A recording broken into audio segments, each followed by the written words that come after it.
બનાસકાંઠાના નાગલા ગામે વરસાદી પાણી ભરાઈ ગયા છે। થરાદના નાગલા ગામના આકાશી દ્રશ્યો સામે આવ્યા છે।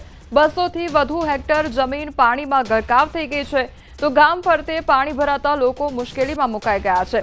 પાણી અંગે નાગલા ગ્રામ પંચાયતના સરપંચ દ્વારા ધારાસભ્યને પણ પત્ર લખી રજૂઆત કરવામાં આવી હતી। જૂના ગામ તળમાં પાણી ભરાતા આવન જાવનનો રસ્તો પણ બંધ થઈ ગયો છે। વરસાદી પાણીનો નિકાલ નહીં કરવામાં આવે તો રોગચાળો ફાટી નીકળે તેવી પણ ભીતિ સેવાઈ રહી છે।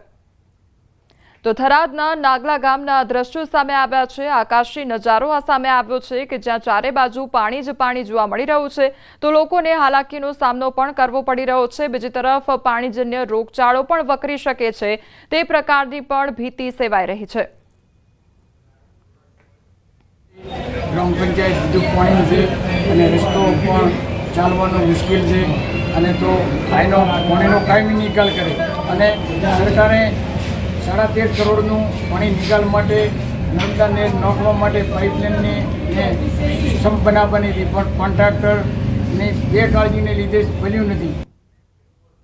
સુરતમાં સ્માર્ટ મીટર ન લાગે તે માટે જાળી લગાવી દેવામાં આવી છે। સુરતના પાંડેસરા વિસ્તારમાં સ્માર્ટ મીટરનો વિરોધ કરવામાં આવી રહ્યો છે।